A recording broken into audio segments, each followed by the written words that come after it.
see how the frame is actually moving with me, and I'm very far from the laptop, and ये पूरे frame को move कर रहा है. That's quite an amazing thing.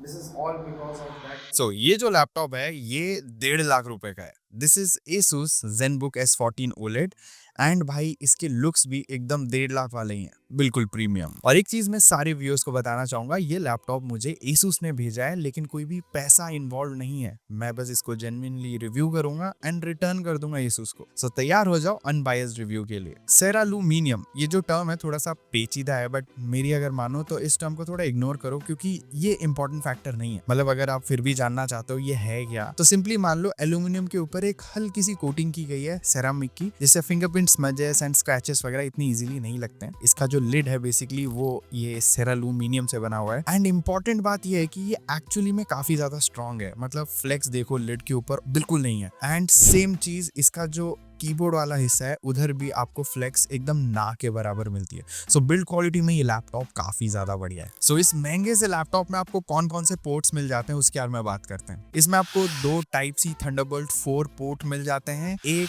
2.1 HDMI port मिलता है और एक 3.5 जैक, और लास्ट में आपको एक USB 3.2 Gen 2 type A port मिल जाता है. सो पोर्ट्स के मामले में मैं बोलूंगा भाई ये काफी अच्छा है कंसिडरिंग इट्स थिकनेस. ये बहुत ज़्यादा पतला है, मतलब जस्ट लुक एट इट. और ये है मेरा मैकबुक. ये डेफिनेटली मैकबुक से ज़्यादा चौड़ा है क्योंकि ये 14 इंचेस का और ये 13 का. लेकिन भाई ये ज़्यादा पतला है एंड ये ज़्यादा हल्का भी है. ये ऑलमोस्ट मेरे हिसाब से सिर्फ 1 सेंटीमीटर के आसपास वाला लैपटॉप है. एंड इतने पतले लैपटॉप्स में ये सारे पोर्ट्स मिल जाते हैं. एंड इसको देख के मैं यही बोलूंगा मैकबुक को चुल्लू भर पानी में डूब मरना चाहिए. भाई मैं मैकबुक यूज करता हूँ एंड एक्सपीरियंस से बता रहा हूँ. और हाँ, ये जो टाइप सी पोर्ट्स हैं इनको आप चार्जिंग के लिए और एक्सटर्नल डिस्प्ले के लिए भी यूज कर सकते हो. फिर है दोस्तों इस लैपटॉप की अमेजिंग डिस्प्ले जो कि 14 इंचेस की है, 3K रेजोल्यूशन के साथ आता है, 120 हर्ट्ज का रिफ्रेश रेट है, OLED पैनल है, 100% DCI P3 कलर गैमेट के साथ आता है. मतलब काफी ज्यादा पंची एंड विविड कलर्स नजर आएंगे इसमें. उसके बाद इसमें HDR का सपोर्ट है, हाईएस्ट नेट्स इसकी 500 नेट्स है. मतलब काफी ज्यादा ब्राइट डिस्प्ले है, काफी ज्यादा रिफ्लेक्टिव डिस्प्ले है. एंड लाजमी सी बात है क्योंकि भाई ये OLED पैनल के साथ आता है. मतलब आप देख सकते हो काफी ज्यादा रिफ्लेक्टिव तो है, लेकिन मीडिया कंजप्शन के लिए भाई मैं बोलूंगा काफी मजेदार लैपटॉप है. मतलब मीडिया कंजप्शन का जो एक्सपीरियंस है वो बहुत ज्यादा तगड़ा रहने वाला है. लेकिन ऑन टॉप ऑफ दैट ये एक टच डिस्प्ले है जिसकी भाई क्वालिटी काफी अच्छी है. मतलब टच रिस्पॉन्स इसका काफी बढ़िया है. बाय द वे ये डॉल्बी विजन के साथ भी आता है, तो मेरे हिसाब से भाई ये प्रोबेबली बेस्ट डिस्प्ले है इस प्राइस ब्रैकेट में. और उसके साथ साथ इसमें जो कीबोर्ड दिया गया है भाई कमाल का है. मतलब इसमें जो ट्रैवल मिलता है वो बढ़िया है एंड हेंस आपका जो टाइपिंग एक्सपीरियंस है वो बढ़िया रहता है. मेरे हिसाब से, मेरे एक्सपीरियंस के हिसाब से ये मैकबुक से तो बेटर टाइपिंग एक्सपीरियंस देने वाला है. ओवरऑल बेटर कीबोर्ड भी है. एंड फिर है इसका ट्रैक पैड जो काफी बड़ा है. इस छोटे से फुटप्रिंट में काफी बड़ा ट्रैक पैड मिल जाता है, बट मेरे हिसाब से ट्रैक पैड की क्वालिटी थोड़ी सी और बेटर हो सकती थी, स्लाइटली और थोड़ी बेटर बस. वरना मल्टीपल जेस्चर्स को सपोर्ट करता है एंड काफी ज्यादा रेस्पॉन्सिव है. कोई भी दिक्कत नहीं है एज सच इसके ट्रैक पैड से. बाकी इसमें आपको साइड फायरिंग स्पीकर्स मिल जाते हैं जिसकी क्वालिटी बहुत बढ़िया है क्योंकि बेस सुनने में मिलता है, ट्रेबल भी क्लियर है. एंड मैं ये बोलूंगा these are definitely one of the best speakers on any laptop.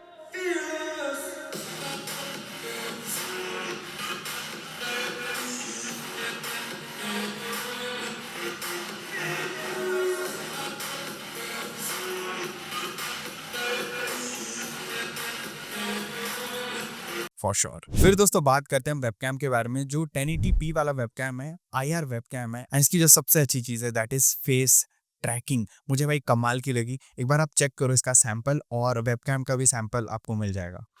See, if I can only tell you, the webcam is so good.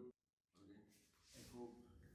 Okay, so मैं अभी अपने कमरे में हूँ एंड लैपटॉप से दूर हूँ. मैं काफ़ी ज़्यादा दूर हूँ, काफ़ी ज़्यादा मतलब एटलीस्ट तीन चार फीट दूर तो होऊंगा. एंड इसका जो ऑटोमेटिक फ्रेमिंग है जो भाई कंप्लीटली मतलब माइंड ब्लो कर रहा है. देखो मैं हिल रहा हूँ तो ये अपने आप जो कैमरा है मतलब वेब कैम है वो फ्रेम कर दे रहा है. एंड लैपटॉप को मुझे छूने की भी ज़रूरत नहीं है. This is such an amazing and useful feature. और हाँ, इसमें आप जो वीडियो है वो भी चेकआउट कर सकते हो खुद से कि लाइट जो है वो रूम की है, मेरी वीडियो क्वालिटी कैसी आ रही है, ऑडियो क्वालिटी कैसी आ रही है. एंड इसको डेफिनेटली मैकबुक के साथ कंपेयर करना चाहिए। और मैं मैकबुक यूज़र हूँ एंड आई कैन टोटली से कि भाई इसका वेबकैम मैकबुक के वेबकैम से तो डेफिनेटली बेटर है। और हाँ, ये जो वेबकैम है विंडोज हेलो सपोर्ट के साथ आता है एंड इसमें कुछ और फीचर्स भी मिल जाते हैं। Like when you approach towards this laptop the display lits up and जब आप इसकी तरफ नहीं देख रहे होगे तो इसका जो डिस्प्ले है वो थोड़ा डिम हो जाता है।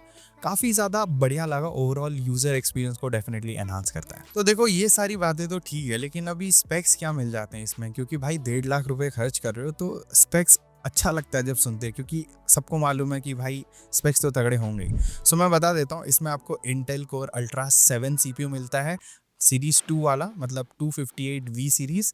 और ये 8 कोर का सीपीयू है जिसमें आपको 4 पी कोर्स मिलते हैं, 4 ई कोर्स मिलते हैं। मतलब बेसिकली जो ई कोर्स हैं वो थोड़े छोटे मोटे टास्क वगैरह हैंडल करते हैं और पावर एफिशिएंसी को मेंटेन करते हैं, मतलब बैटरी बैकअप कम खर्च करते हैं। साथ में जो पी कोर्स है वो थोड़े एडवांस टास्क को हैंडल करते हैं, लाइक एडिटिंग हो गई, गेमिंग हो गई, इन सारे कामों के लिए पी कोर्स काम में आते हैं। ये भी भाई समहाउ एनर्जी को काफी ज्यादा सेव करते हैं। ये काफी ज्यादा पावर एफिशिएंट सीपीयू है। इसमें आपको 32 GB की DDR5X रैम मिल जाती है। यूनिफाइड रैम है, मतलब सीपीयू के साथ जुड़ी हुई है, एकदम छोटी सी रैम है, कोई भी एक्स्ट्रा स्लॉट्स नहीं है, तो अपग्रेड नहीं कर सकते हो। But DDR5X RAM that too 32 GB की, 32 GB की इज मोर देन सफिशिएंट भाई। फिर इसमें आपको मिल जाता है 1 TB का PCI Gen 4 SSD। और हाँ, एक चीज़ जो मैं बताना भूल गया भाई, इस लैपटॉप में ना 47 टॉप्स NPU है।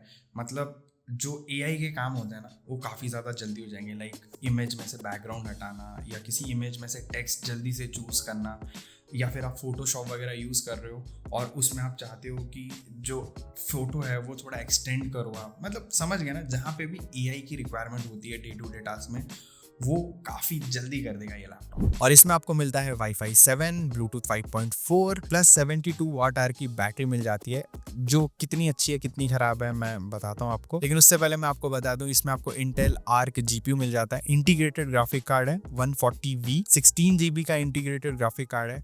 और इसमें भाई GTA 5, Valorant, Forza Horizon या फिर Cyberpunk, ये सारे गेम्स खेल सकते हो। ऑब्वियसली एकदम हाई एंड गेमिंग लैपटॉप जितना एक्सपेक्टेशन मत रखना, बट फिर भी भाई इंटीग्रेटेड ग्राफिक कार्ड ये सारे गेम्स चला पा रहे हैं।